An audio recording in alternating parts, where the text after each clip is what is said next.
भगवान ही जीव बने, और इसीलिए ये पूरा संसार बन गया। ये जो भागवत के तृतीय और चतुर्थ स्कंद में सर्ग विसर्ग लीला है, उसको कुछ सरल शब्दों में मैंने आपको समझा दिया। तृतीय स्कंद में एक कथा है जिसका संबंध पूरी भागवत के साथ है। सनकादि मुनियों को वैकुंठ में भगवान के दर्शन करने की इच्छा हुई। भगवान के वैकुंठ के तरफ जा रहे थे, 6 दरवाजे तो इन्होंने पार कर दिए। 7वें दरवाजे पर जय और विजय नाम के द्वारपाल खड़े थे। भगवान आराम कर रहे थे। इन द्वारपालों ने ऋषियों को रोका, आप अभी मत जाइए, आप नहीं जा सकते हैं। रोका तो रोका, लेकिन थोड़े अविवेक के साथ रोका।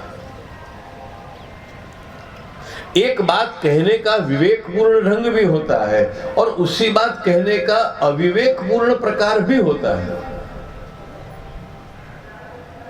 बात एक ही कही जाती है, लेकिन कभी एक बात मिठास पूर्वक भी कही जा सकती है और कई बार एक ही बात, वही बात कड़वाहट के साथ भी कही जा सकती है।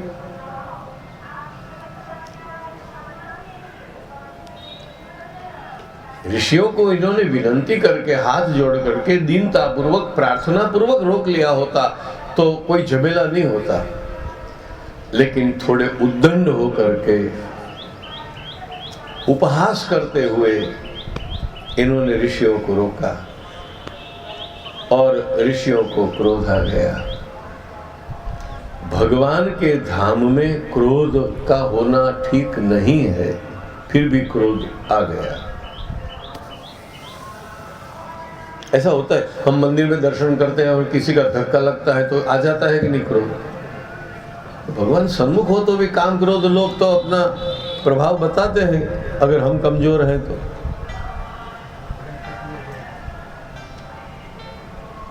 ऋषियों को क्रोध आ गया, इन्होंने शाप दे दिया, तुम भगवान के धाम में रहने के लायक नहीं हो, तुम असुर होकर के नीचे गिरो, तुम्हारा पतन हो, वैकुंठ से तुम गिरो।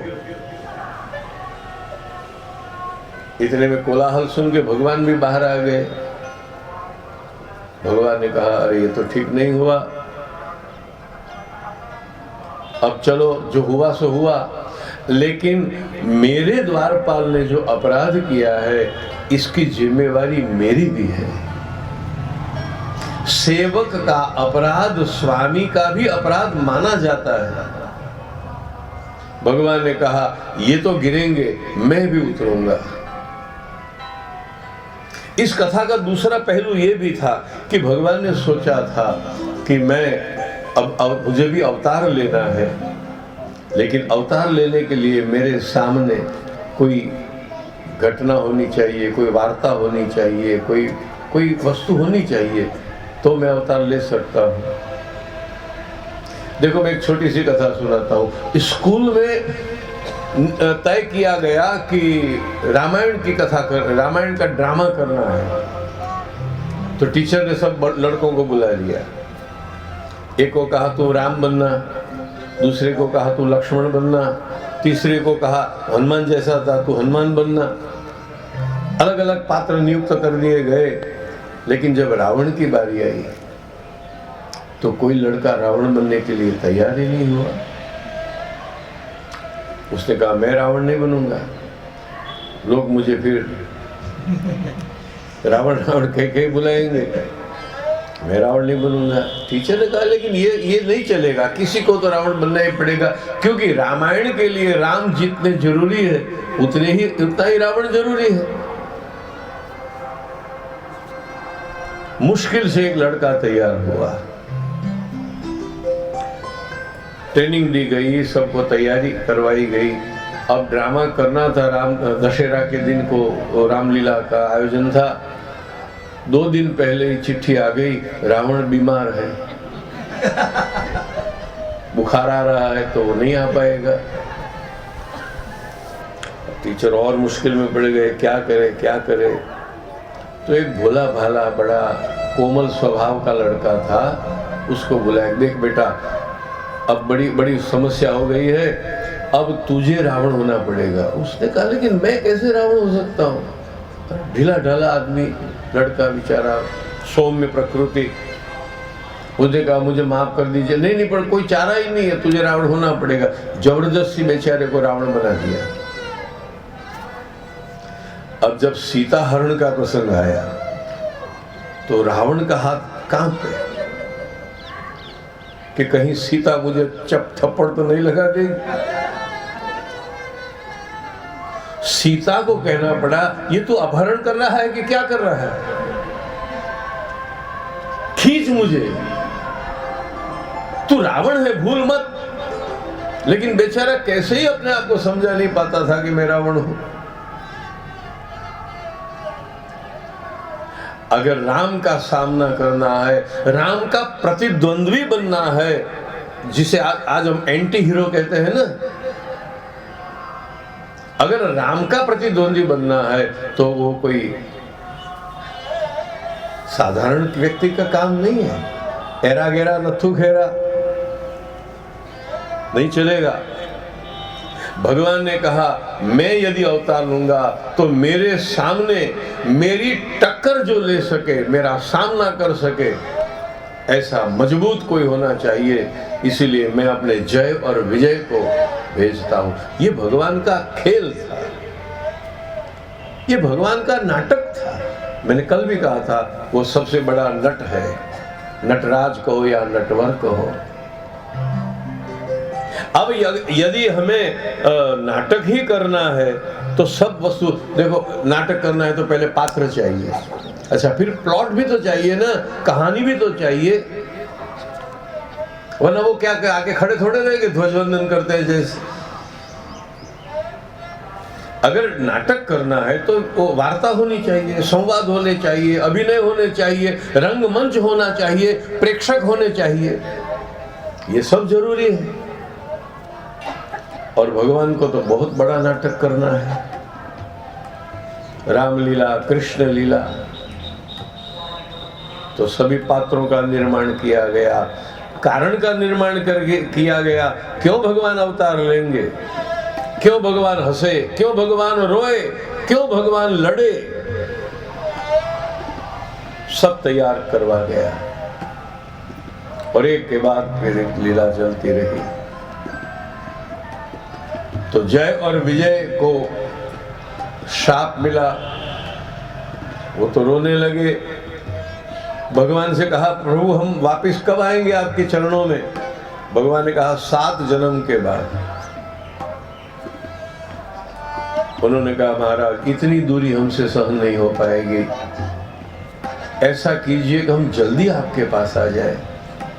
भगवान ने कहा तो फिर ऐसा करो, मेरी भक्ति करने के बजाय मुझसे वैर करो। मेरे भक्त तो तुम हो ही, लेकिन तुम भक्ति करोगे तो 7 जन्म लगेंगे, तुम मेरे साथ वैर करोगे तो 3 जन्म में तुम्हारा उद्धार हो जाएगा। और कभी कभी ऐसा देखा जाता है कि उसमें ज्यादा शक्ति होती है। देखो आप कहोगे किसी को, बच्चों को या हस्बैंड को या वाइफ को, किसी को भी आप कहोगे कल एकादशी है उपवास करना, तो नहीं करेंगे। लेकिन झगड़ा हो गया तो कहेंगे नहीं खाएंगे, जाओ। रसोई तैयार पड़ी है, नहीं खाएंगे। अब उपवास करने के लिए विनती की तो कहीं भूखा नहीं रहा जाएगा, लेकिन झगड़ा हो गया तो भूखे रहेंगे। कुछ व्यक्तित्व ऐसे होते हैं जो विधेयात्मक रूप से भगवान के पास नहीं जा सकते, तो भगवान उन्हें निषेधात्मक रूप से भी अपने को खींच लेते हैं। तुझे मेरी पास आना है, मित्र होकर के ना आए तो शत्रु होकर के आ जा, आखिर आना तो है मेरे पास। इसीलिए हमारी भारतीय संस्कृति में भगवान और जीव के बीच में एक नहीं अनेक प्रकार के डायमेंशंस है, जो दुनिया की किसी संस्कृति में नहीं है। आप दुनिया के जितने धर्म है इनका स्टडी करो तो इतना खुलापन, इतनी संभावनाएं, इतने मार्ग और इतनी इतनी छूट किसी भी परंपरा में नहीं है। यहां आप चाहो उस ढंग से भगवान को पा सकते हो। भागवत में श्लोक है, गोप्यः कामात्, गोपियों ने प्रेम से पाया। भयात् कंसः, कंस ने भय से पाया। शिशुपाल वगैरह ने द्वेष से पाया। जो खराब है, जो बुराइयां हैं, उससे भी भगवान को पाया जा सकता है। ये केवल हमारी भारतीय संस्कृति की देन है और किसी की नहीं। काम से भगवान मिल सकते हैं, क्रोध से भगवान मिल सकते हैं, लोभ से भगवान मिल सकते हैं, बुराइयों से भी भगवान मिल सकते हैं। तो भलाई से मिले, इसमें क्या संदेह है? भगवान का संदेश तो यह है, तुम जो भी हो, ध्यान से सुनो, तुम जो भी हो, तुम जैसे भी हो, चाहो तो तुम्हारे स्वभाव को सेतु बना सकते हो और मुझे पा सकते हो। और जरा स्पष्ट करूं मैं इस बात को, क्योंकि ये केवल भारतीय संस्कृति में ही है। इस्लाम में ये नहीं है, क्रिश्चियनिटी में ये नहीं है, जैन बौद्ध में नहीं है। केवल हमारी वैदिक परंपरा भारतीय संस्कृति में ही ये संभावना है कि दुष्ट दुष्टता के मार्ग से भी भगवान को पा सकता है।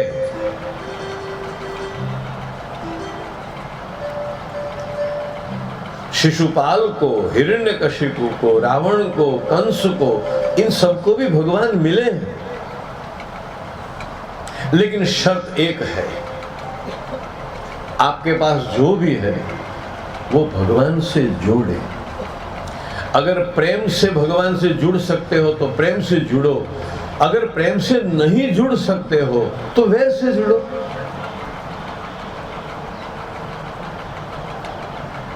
मित्र नहीं बना पाते हो भगवान को तो शत्रु बनाओ, लेकिन भगवान को शत्रु बनाओ। जो भी करो भगवान से करो। माता पिता बंधु सखा, तुलसीदास जी कहते हैं, तो है मोहे नाते अनेक, we have multi relations with God. एक नहीं है, मल्टी रिलेशंस। तो है मोहे नाते अनेक, मानिए जो भावे। भगवान के तू किसी भी रास्ते से आ, मुझे कोई परवाह नहीं है, तू आ। देखो सुनिए, हिमालय पर्वत है ना आगे, हिमालय पर्वत पे जाने के लिए कौन सी दिशा में द्वार है बताइए? हिमालय पे कौन सी दिशा जाया जाता है? हाँ? हिंदुस्तान से जाओगे तो उत्तर में, लेकिन चाइना से जाओगे तो, नेपाल से जाओगे तो, पाकिस्तान की ओर से जाओगे तो, पहाड़ की चोटी पर चढ़ने के लिए, पहुंचने के लिए एक ही दिशा नहीं होती है। किसी भी दिशा से ऊपर चढ़ना शुरू करो, चोटी पर पहुंच जाओगे। चोटी है भगवान। किसी भी दिशा से शुरू करो। हाँ, जाना है चोटी पर। तो कोई प्रेम के रास्ते से गया, कोई सख्य के, मित्रता के रास्ते से गया, कोई शत्रुता के रास्ते से गया, कोई लोभ से गया। लेकिन गया भगवान के पास। इसीलिए हमारे यहाँ ये बड़ा सौभाग्य है कि हर व्यक्ति अपने स्वभाव को बिना बदले, आप ध्यान से सुनो, हर कोई व्यक्ति अपने स्वभाव को बिना बदले हुए भी भगवान को पा सकता है। क्रोधी क्रोध से पाएगा, लोभी लोभ से पाएगा, कामी काम से पाएगा। ये सब कथाएं हैं, प्रमाण है इसके। ऋषि मुनियों को ही भगवान मिले, राक्षसों को भी मिले, पूतना को भी कृष्ण मिले हैं, सुदामा को भी मिले हैं,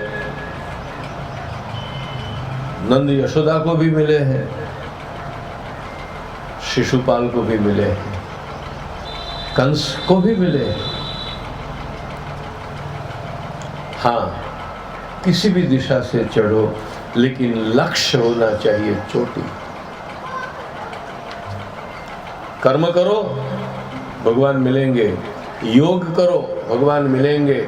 उपासना करो, भगवान मिलेंगे।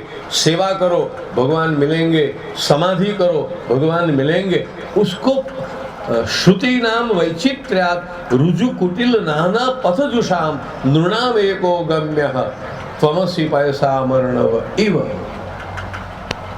किसी भी दिशा में नदी बहेगी, लेकिन पहुंचेगी आखिर में सागर तक। किसी भी दिशा में बहे, लक्ष्य है सागर। कुछ भी करो, लक्ष्य होना चाहिए भगवान। समझ गए? ये भागवत का बहुत बड़ा संदेश है। अगर इस बात को आप नहीं सुनते और नहीं समझते तो आपकी भागवत कथा अधूरी रह जाए। भगवान के तुम्हें बदलना जरूरी नहीं है। तुम जो भी हो वहीं से तुम्हारी यात्रा शुरू करो। लोभी हो, लोभ से शुरू करो। तुम्हें निर्लोभी बनाना मेरे हाथ में है। क्रोधी हो, क्रोध से शुरू करो। फिर तुम्हें क्रोध मुक्त करना मेरे हाथ की बात है। तुम जो हो वहां से शुरुआत करो। और सही बात, आप लोग यहाँ आए ऋषिकेश में, कहां से आए? जहां थे वहां से आए। कोई बम्बई था तो बम्बई से आया, कोई अहमदाबाद था तो अहमदाबाद से आया, कोई बड़ौदा था तो बड़ौदा से आए। जो जहाँ थे वहाँ से आए। हमारी भगवान के प्रति यात्रा हम जहाँ है वहीं से शुरू होती है।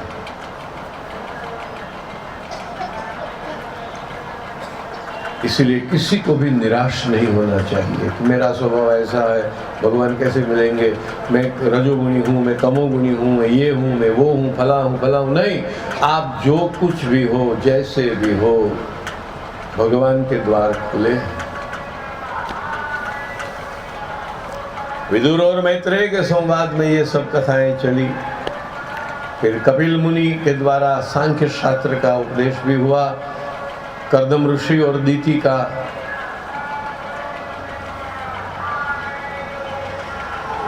इनका जो चरित्र है, बड़ा सुंदर चरित्र है। देवहूति का अर्थ है जो देवों को आवाहन करती है। कर्दम और देवहूति का दाम्पत्य भगवान कपिल को जन्म देता है और कश्यप और दीति का दाम्पत्य हिरण्याक्ष और हिरण्यकशिपु को जन्म देता है। सत्संग का परिणाम ये होता है, दुस्संग का परिणाम ये होता है। ये बात आपने बताई थी। ठीक है, चलो अब आया भागवत का चतुर्थ स्कंद। उसमें पहली कथा शिव और दक्ष और सती की कथा है। ये कथा इसलिए भी अच्छी है, समझने लायक है कि पड़ोस में ही कनखल है और ये घटना कनखल में घटी। भगवान शंकर को भी जगत ने ठीक ढंग से नहीं समझा है, लेकिन शंकर और सती की कथा शुरू करें इसके पूर्व चलो 2 मिनट प्रभु का नाम संकीर्तन भी कर लें। आज का दिन बड़ा पावन है। कल हनुमान जयंती का भी दिन पावन था। चंद्र का ग्रहण भी हुआ, फिर मुक्ति भी हो गई। आज आप सब प्रतिपदा का दिन है और प्रेम से प्रभु का स्मरण करें। 2 मिनट प्रभु का नाम स्मरण करें, फिर शिव चरित्र का आरंभ भागवत के चतुर्थ स्कंद में जो है उसका हम आरंभ करेंगे।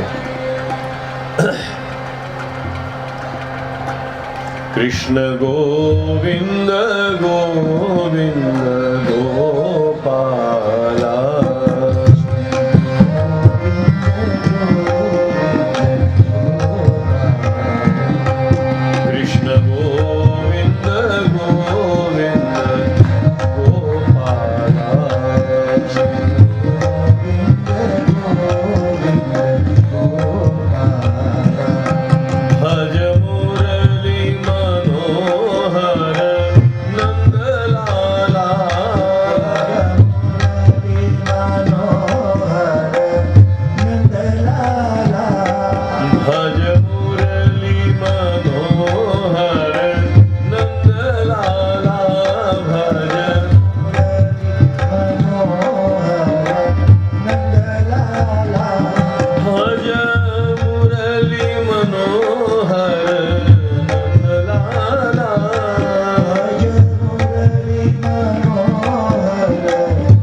शंकर भगवान की जय इसलिए बुला रहा हूं कि अब इनकी कथा आ रही है।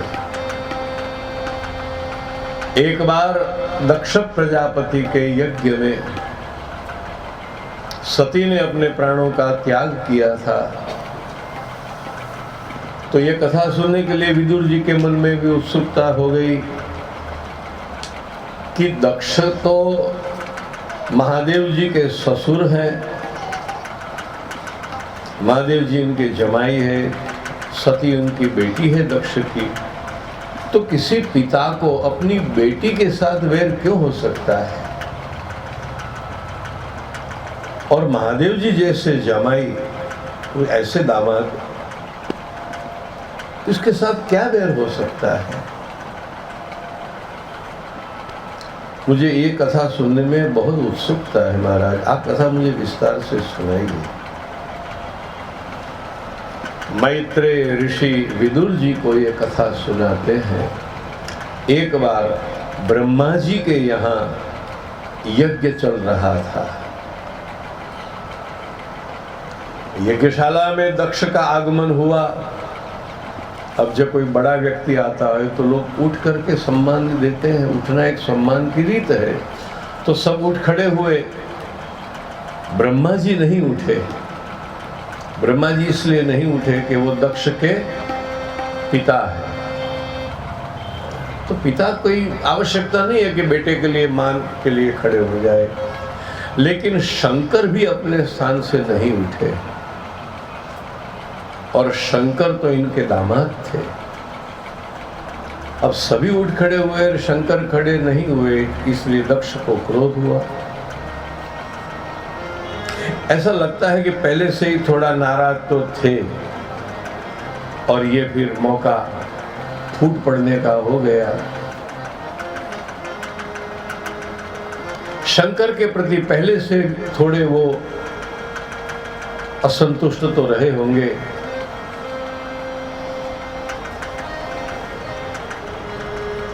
तो मन में आया क्रोध और उन्होंने भर सभा में शिव जी की बुराइयां शुरू कर दी। ये अमंगल है। मैंने कहा मेरी बेटी इससे ब्याही। ऐसा ऐसा बोलने लगे। अब चलो थोड़ा महादेव जी के बारे में हम सोचें कि शिव जी ऐसे क्यों? शिव जी का घर कहाँ है? अरे गांव गांव में है। कहाँ रहते हैं? हर गांव में है, स्मशान में। श्मशानेष्वा क्रीड़ा स्मरहर पिशाचा सहचरा। कोई गांव ऐसा नहीं होगा जहां महादेव जी का घर न हो, मंदिर न हो। घर तो होगा ही। होता है किसी गांव में शिवालय ना भी हो, संभव है। वैसा संभव नहीं है लेकिन मानो को हो। लेकिन कोई ऐसा गांव होगा कभी कि जहां शमशान न हो? चाहे इंडिया में, चाहे अमेरिका में, चाहे यूरोप में, किसी कंट्री में जाओ, कहां भी जाओ। एक बार भक्त ने पूछा महादेव जी से, महाराज आप श्मशान में क्यों रहते हैं? महादेव जी ने कहा यही वो जगह है जहां सबसे मुलाकात देर अबेर हो ही जाती है। तो बेस्ट यूनिवर्सल प्लेस कौन सी हो सकती है? देखो मंदिर में सब लोग तो जाते नहीं है, मैं खाने सब लोग तो जाते नहीं है, मस्जिद में सब लोग तो जाते नहीं है, क्लब में सब लोग जाते नहीं है। ऐसी कौन सी जगह है जहां हर किसी को जाना ही पड़े? या खुद जाना पड़े या किसी को लेके जाना पड़े, लेकिन जाना तो पड़े। ये एक ही जगह है, वो है शमशान। कई बार हम किसी को लेके जाते हैं, कई बार लोग। जिंदगी में बदगुमानी की है हमने एक बार हमने अविवेक कर दिया, दोस्तों की दोस्ती को तोड़ दिया हमने एक बार। जिंदगी में बदगुमानी की है हमने एक बार, यार सब पैदल चले और हम जनाजे पर सवार। कभी कभी ऐसा भी होता है कि आदमी को एक आध बार तो बहुत बड़ा मौका मिल जाता है कि वो आराम से लेटा रहे, लोग उसे उठा के ले जाए।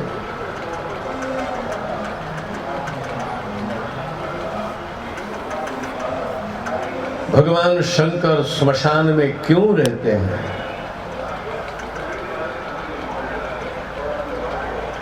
भगवान चिता का भस्मालेपन क्यों करते हैं? भगवान के कंठ में नाग क्यों है? भगवान की दोस्ती भूत प्रेत पिशाचों के साथ क्यों है? पिशाचा सहचरा चिता भस्मालेपः सुर्गपि नृकरोटि परिकरः अमंगल्यम शीलम तव भवति नामैव अखिलम तथापि स्मर्तॄणाम वरद परमं मंगलमसि। देखिए, सुनिए, भगवान कृष्ण, भगवान राम और भगवान शिव तीनों आचार्य हैं, गुरु हैं। भगवान राम जगत को धर्म सिखाने के लिए प्रकटे हैं, ये धर्म के गुरु है, धर्म के आचार्य है। भगवान कृष्ण जगत को प्रेम सिखाने के लिए आए हैं, ये प्रेम के आचार्य हैं। इसलिए तो रास लीला करते हैं, नाचते हैं, खेलते हैं, गाते हैं, कितने संवरते हैं। शायद कृष्ण जितने संवरते हैं ना, जितना श्रृंगार लगाते हैं, ऐसा कि आपने श्रीनाथ जी के या तिरुपति बालाजी के आप दर्शन करो। एक बात तो भाइयों को मानना पड़ेगा, जितने भाई पुरुष बैठे हैं ना, एक बात तो कि बाहर जब जाना होता है तो कितने समय में ये लोग तैयार होंगे, ये आप अंदाजा लगा सकते हैं कभी? तो भाइयों से पूछ रहा हूँ, अभी आती हूँ, अभी आती हूँ, ऐसा होता है ना? ये सब भगवान से चला आता है। आप अब कभी श्रीनाथ जी जाओ ना नाथ द्वारा, तो वहां देखना ठाकुर जी के श्रृंगार का समय लिखा ही नहीं होता है। मंगला के दर्शन, मंगला का समय लिखते हैं इतने बजे, फिर श्रृंगार में लिखते हैं अनिश्चित। अब भगवान से ही चला आता है कि श्रृंगार का समय अनिश्चित होता है। ये पहना ठीक नहीं लगा, चलो ये ठीक नहीं, निकाल दो, दूसरा पहन लो। ये ठीक नहीं लगा, निकाल दो, तीसरा पहन लो। ये तो भगवान से चला आता है। भक्त बाहर बेचारे खड़े रहते हैं, तैयार हो गई कि नहीं, तैयार हो गई कि नहीं। और मंदिर में कहते हैं अभी तैयारी है, दर्शन की तैयारी है, दर्शन की तैयारी है। और वहां के मुखिया जी ऐसा कहते हैं कि श्रीनाथ जी बाबा के पूरे श्रृंगार हो जाए, हमें भी हम लगे बस सब हो गया, लेकिन यदि ठाकुर जी को न सुहाए तो वो सब नीचे उतर जाता है। मालाएं सब उतर जाती हैं, मुकुट गिर जाते हैं, और हम समझते हैं आज हमारे ठाकुर को ये श्रृंगार सुहाते नहीं है, हम दूसरे श्रृंगार लाते हैं। इसीलिए लिखते हैं अनिश्चित। श्रृंगार का समय हमेशा अनिश्चित ही होता है। और देखिए महाराज, इसीलिए तो कृष्ण इतने बड़े छेल छबीले हैं। कृष्ण जैसे छेल छबीले हैं वैसे कोई नहीं मिलेंगे।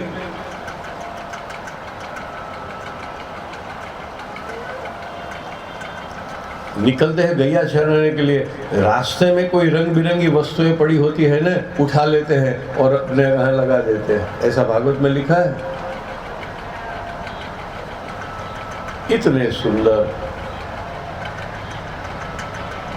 कृष्ण विश्व को प्रेम सिखाते हैं, ये प्रेम के आचार्य हैं।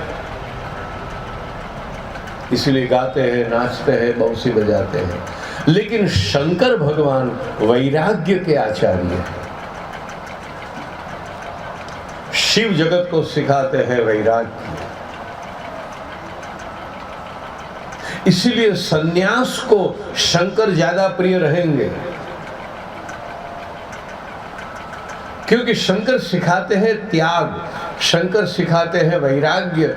देखो जब जगह पक्की कर दी गई ना, सभी देवों को बुलाया गया और कहा जिसको जो जो जगह चाहिए वो पसंद कर लो। तो जो सिटी के जो पोश एरिया थे ना, सब किसी ने वैकुंठ पसंद कर लिया, किसी ने ये, पर अच्छी अच्छी जगह सब भर गई। महादेव जी ने पूछा अब कोई जगह खाली रही क्या महाराज? लोगों ने कहा हमारा सब जगह तो भर गई है, एक स्मशान खाली है। महादेव जी कहे ठीक है तो चलेगा। देखो शंकर भगवान का सबसे बड़ा उपदेश एक ही है, चलेगा, इट विल डू। और सब जगह भर गई है, शमशान खाली है, महादेव जी ने कहा चलेगा।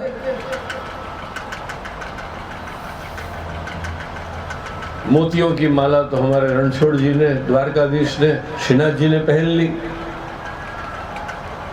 सब श्रृंगार तो इन्होंने धारण कर दिए। महादेव जी से पूछा गया महाराज और तो कोई श्रृंगार नहीं है, अब तो ये सांप बिच्छू वगैरह रहे। शिव जी ने कहा चलेगा, तो सांप बिच्छू के श्रृंगार धारण कर लिए। एक बात ध्यान से सुनिए, परिवार अगर बड़ा हो तो परिवार में जो सबसे बड़ा व्यक्ति बुजुर्ग हो ना, उसे शंकर जैसा होना चाहिए, और जो सबसे छोटा हो उसे कृष्ण जैसा होना चाहिए। शंकर सबसे बड़े हैं और कृष्ण सबसे छोटे हैं। कृष्ण को तो कहते ही हम बाल कृष्ण, लड्डू गोपाल, बाल कृष्ण। कृष्ण सबसे जो छोटा है वो कृष्ण जैसा होना। कृष्ण को जितना प्यार और दुलार मिला उतना घर में बच्चों को मिलना चाहिए।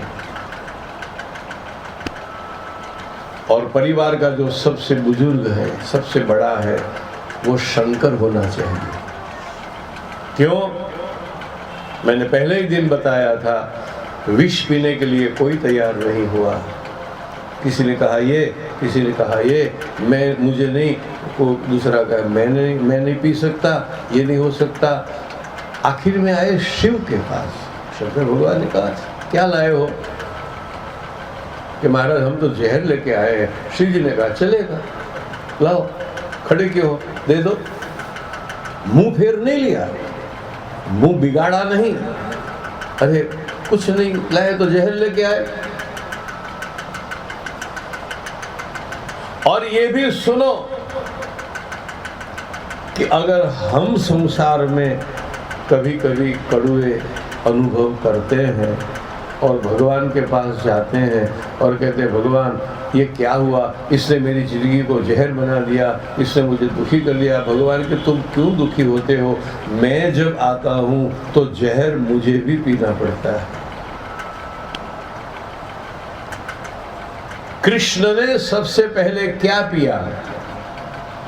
दही माखन नहीं, पूतना का जहर, छठे दिन। अभी तो जन्म लिए छठा दिन था।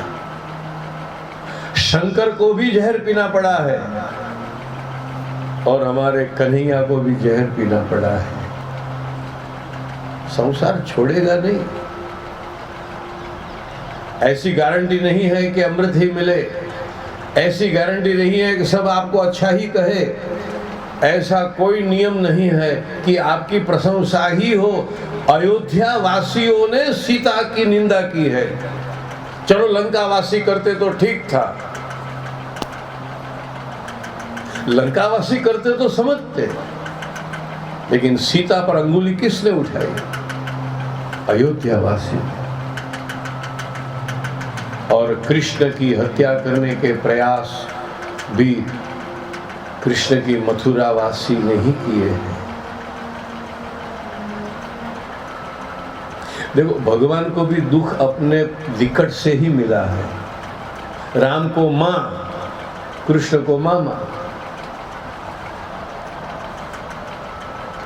कृष्ण मामा के कारण दुखी हुए, दुखी तो नहीं हुए लेकिन दुख पड़ा। भगवान शंकर श्मशान में इसलिए निवास करते हैं कि जगत को उन्हें दिखाना है कि ये पूरा संसार और आपका जीवन भी नाशवंत है। आप किसी को नहीं रोक सकते। किसी की मजाल है कि मैं सूरज को कह दूं कि तू रुक, और मेरे रोकने से या गंगा रुकेगी क्या? मेरे कहने के सूरज रुकेगा क्या? मेरे कहने से ये पवन रुकेगा क्या? संसार में कुछ भी रुकता नहीं है, सब गतिशील है। कभी कभी आपको ऐसा नहीं होता है, किसी व्यक्ति को आप पहले बहुत जानते हो और 10, 15, 20 वर्ष के बाद मिलो तो पहले यही सवाल उठेगा, ये ऐसा बूढ़ा हो गया? लेकिन हमें पता नहीं कि हम भी वही हो रहे हैं। लेकिन हम हर रोज दर्पण में देखते हैं तो हमें पता नहीं चलता।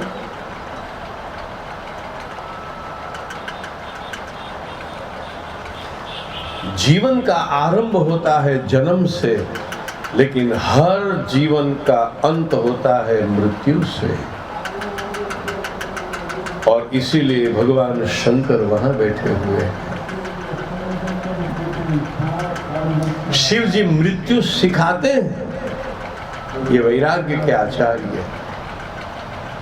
एक दिन छोड़ना है सब, चाहे हंसते हुए छोड़ो, चाहे रोते हुए छोड़ो। लेकिन आज तक, अभी तक एक भी ऐसा अपवाद नहीं है कि इस जगत से व्यक्ति कुछ अपने साथ लेकर के गए हों। कभी बड़े बड़े लोग, बड़े बुजुर्ग कहते हैं, हमें साथ क्या ले जाना है, सब तुम्हारे लिए तो मेहनत करते हैं, हमें क्या ले जाना? ले जाओ ना, कौन रोकता है?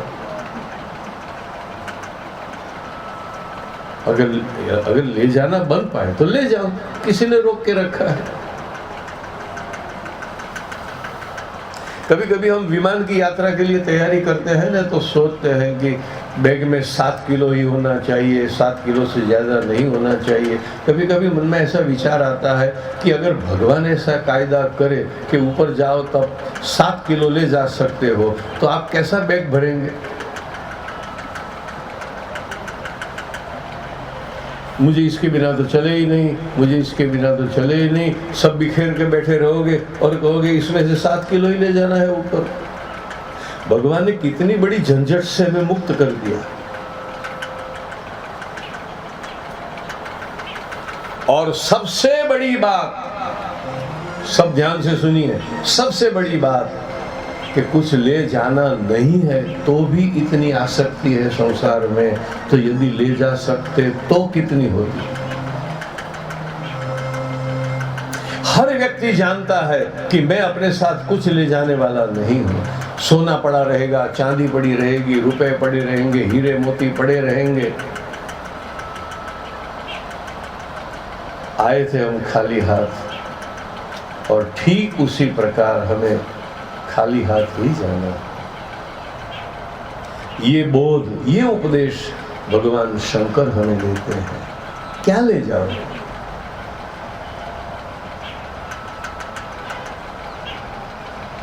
कभी कभी तो ऐसा लगता है कि निर्धन व्यक्ति की मृत्यु होती है ना, वो कम दुखदायी होती है, क्योंकि उसे कुछ ज्यादा छोड़ना होता ही नहीं। अब अगर अंबानी जाते हैं तो क्या होगा, टाटा जाते हैं तो क्या होगा, बिरला जाएंगे तो क्या होगा, कितना बड़ा लॉस। सीधी सादी बात है। देखो, ट्रेन में 2 व्यक्ति बैठे हैं, एक की बैग में 100 रुपए थे, दूसरे की बैग में लाख रुपए थे, दोनों की बैग चोरी हो गई तो लॉस किसको ज्यादा हुई? 100 वाले को, लाख वाले को। तो निर्धन व्यक्ति मरता है तो उसे कम दुख है, क्योंकि उसको गंवाना क्या है।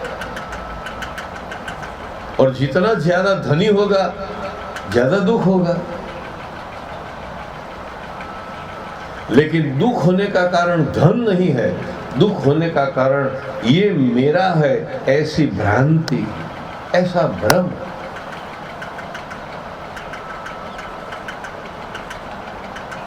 और काल का स्वभाव तो क्रूर है।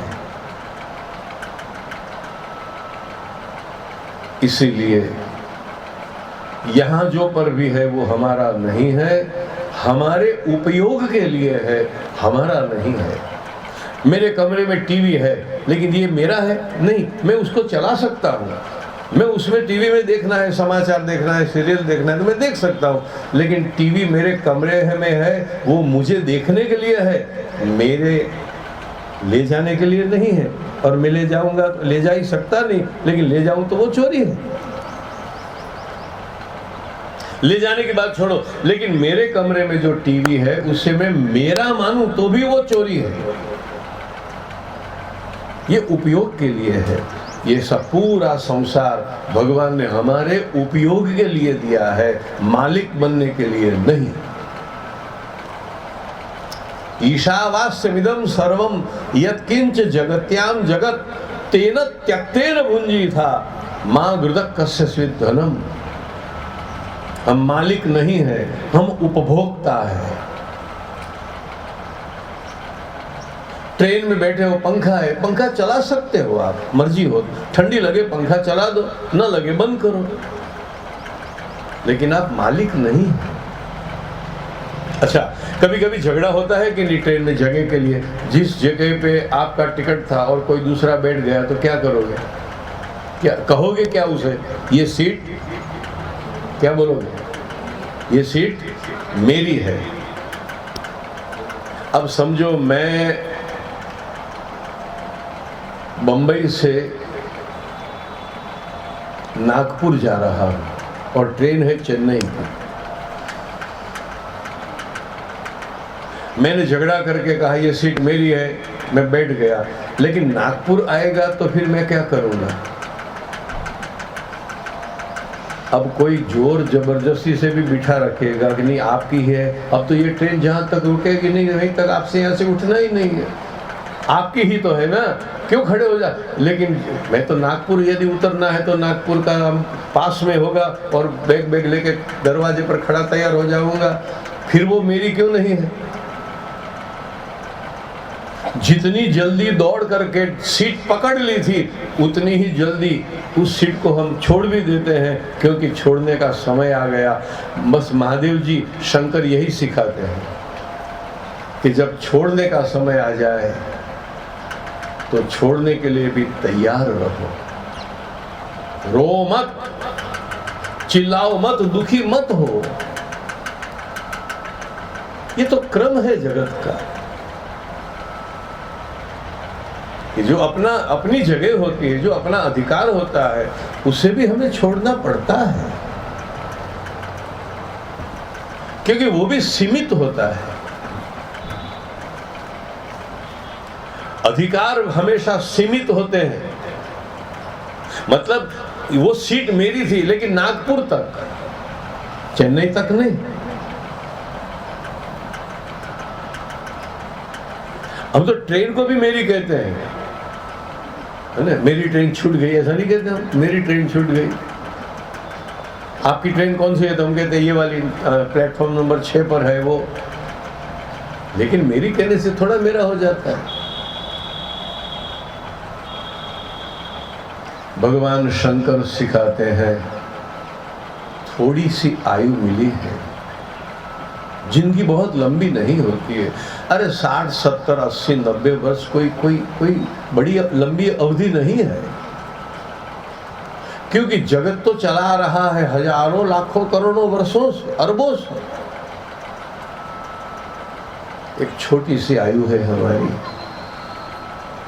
और उसमें भी कई घंटे तो हम मुर्दे की तरह रात सो जाते हैं। 60, 70, 80 वर्ष की आयु, उसमें 30, 35 वर्ष तो हम सो जाते हैं। सोना जरूरी है, लेकिन इतने साल, इतना समय तो हम सो जाते हैं ना, तो हम कुछ कर तो नहीं पाते। फिर थोड़े वर्ष हमारे बचपना में चले गए, पता नहीं आदमी कब तक बच्चा रहता है।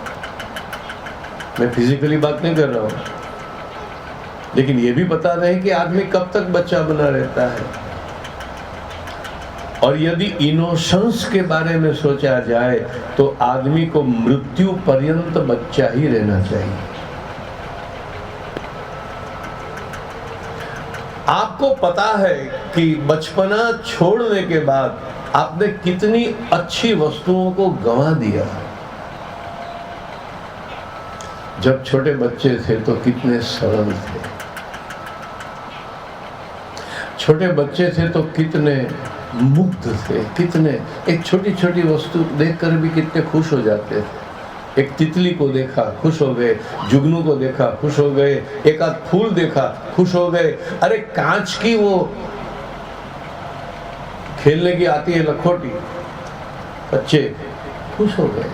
बच्चे छोटे बच्चों को देखना, जेब भरी हुए, कहते हैं मेरे पास 30 है 40 है, वो कांच के टुकड़ों से खुश हो जाते हैं, इतने हम हीरे और मोती से नहीं खुश होते। बचपना गंवाया हमने, बहुत कुछ गंवाया, निर्दोषता गंवा दी। बच्चे तो बेचारे झूठ भी नहीं बोल सकते हैं। वो सुना है ना, लेनदार आया तो बाप ने कहा जा उसको कह दे कि मेरे पापा तो बाहर गए हैं। तो बच्चे ने आकर कह दिया मेरे पापा अंदर से कहलाते हैं कि पापा बाहर गए। बेचारे बच्चों को तो झूठ बोलना भी आता नहीं है, वो तो हम बड़े निपुण होते हैं, इसलिए हम उनको ऐसे बना देते हैं।